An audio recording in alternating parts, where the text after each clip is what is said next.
You're scrolling through the news and you see two stories, side by side, almost identical situations, same kind of wrongdoing, same kind of harm. But the responses couldn't be more different. One person gets dragged, career destroyed, public execution, the full force of collective outrage. The other person? Barely a ripple, some light criticism, maybe an apology, and then everyone moves on, business as usual. And you sit there wondering, what's the difference? Why does the same action get treated so differently? Why does justice seem to depend not on what you did, but on who you are, or who's watching, or what's trending?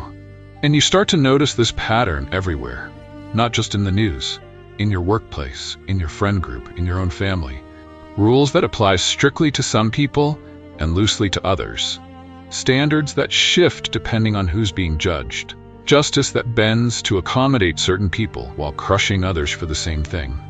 And it makes you uneasy, not just because it's unfair, but because you realize you do it too.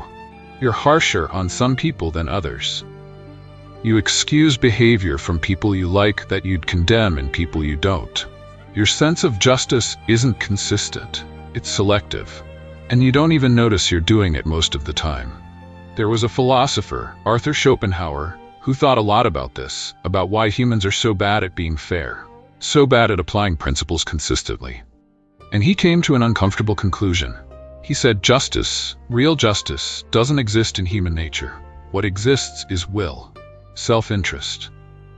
And we dress up our self-interest as justice to make it look noble.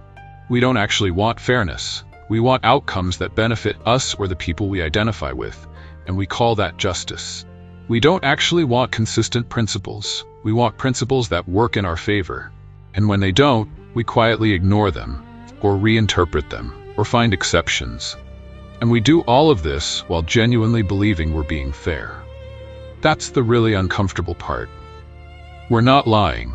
We actually believe our own selective version of justice is the real thing. You see this online constantly. Someone gets canceled for something they said 10 years ago. Old tweets, old jokes, old opinions. And the mob descends. No mercy, no context, no forgiveness. Justice demands accountability. But then someone the mob likes, gets caught doing something worse. Recent, clear, undeniable. And suddenly there's nuance. There's context. There's room for growth. People make mistakes. Nobody's perfect. Let's not rush to judgment. Same principle, different people, different outcomes. And everyone involved genuinely believes they're being consistent. They're not hypocrites. They're just applying justice appropriately, given the specific circumstances, which happen to align perfectly with who they already liked and who they already didn't. There's this joke about a man who goes to confession, tells the priest he stole a rope. The priest says, "Stealing is wrong. You must return it." The man says, "But Father, there was a cow attached to the rope." And the priest says, "Well, why didn't you say so? Keep the cow. Return the rope." It's funny because it's absurd, but it's also exactly how we apply justice. We find the framing that justifies the outcome we wanted anyway. We keep the cow and return the rope, and we call it morality. Schopenhauer would say, this is because humans aren't rational creatures who sometimes have emotions. We're emotional creatures who sometimes use rationality to justify what we already feel. And justice is just one of the tools we use for that justification. You don't decide what's fair and then feel accordingly. You feel first, and then construct a sense of fairness that matches the feeling. You like someone, their mistakes are understandable. You don't like them, their mistakes are unforgivable. Same mistake, different feeling, different justice. I see this in myself all the time. Someone I respect does something questionable, and I immediately start making excuses. Finding context, building a framework where what they did makes sense, where it's not that bad, where it's actually kind of reasonable given the circumstances. But someone I don't respect does the same thing, and I don't do any of that work. I just see it as confirming what I already thought about them. See, this is who they really are. No excuses, no context, just judgment. And I genuinely believe I'm being fair in both cases. I genuinely believe my evaluation is based on the facts. But it's not. It's based on how I feel about the person. And the facts are just decoration. Just supporting evidence for a conclusion I reached before I even looked at the facts. And this happens at every level. In companies, the boss's kid gets away with things other employees would be fired for. In schools, popular kids get lighter punishments than outcasts for the same infractions. In legal systems, wealth and status quietly bend the rules in ways we pretend they don't. Same actions, different consequences, and everyone involved can explain why it's actually fair, why the situation is different, why the principle applies differently here. Schopenhauer believed this was inevitable, that humans are incapable of pure justice because justice requires detachment. It requires caring about principles more than outcomes, caring about fairness more than winning. And humans don't work that way. We care about our tribe, our interests, our people. And justice is just the language we use to legitimize caring about those things.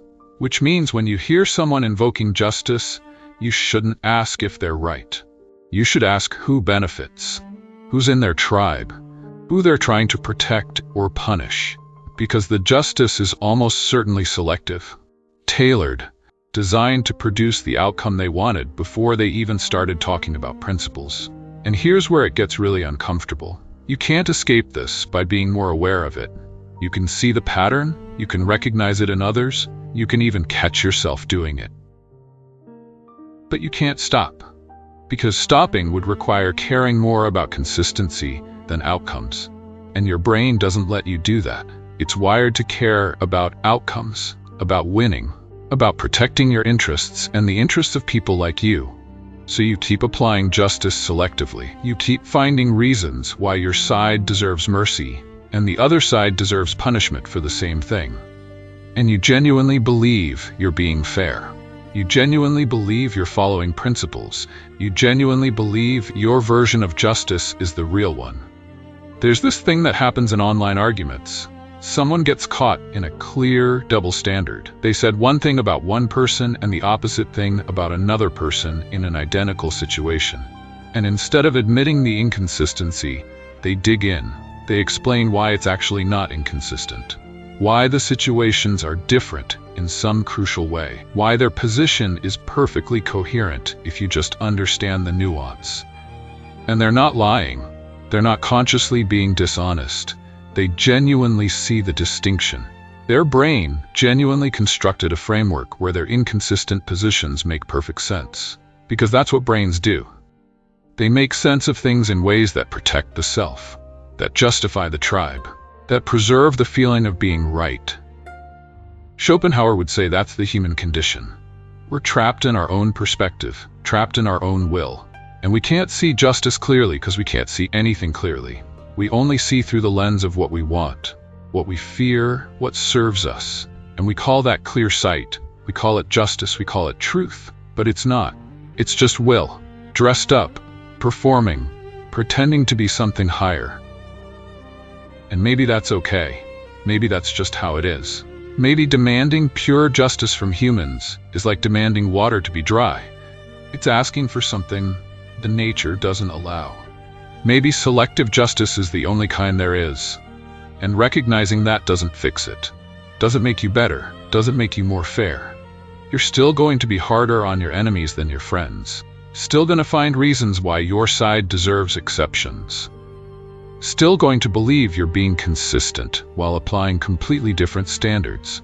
But at least you stop being surprised by it. Stop being outraged when you see it in others. Stop expecting fairness from a species that's fundamentally incapable of it. You just see the game. See that everyone's playing it, including you. Especially you. You're scrolling through the news. You see the same crime treated differently, and you're not confused anymore. You're not wondering why justice is inconsistent. You know why, because justice was never the point. The point was always who did it. Who's judging, who benefits from punishment, who benefits from mercy. And once you see that, you can't unsee it. You see it everywhere. In every call for accountability, that's really a call for revenge. In every call for mercy, that's really a call for protection. In every principle that gets invoked precisely when it's convenient and ignored precisely when it's not. And Schopenhauer would probably just shrug at all of this. Of course, he'd say, of course justice is selective. What else would it be? You're human. You have interests, you have preferences, you have a will that wants what it wants. And you're going to dress that up as justice, as fairness, as principle. But it's not. It never was. And it never will be. And maybe that's just the truth. Uncomfortable, unresolved, but true. And maybe seeing it clearly doesn't make you better, doesn't make you more just, doesn't make you stop doing it. But at least you stop pretending you're not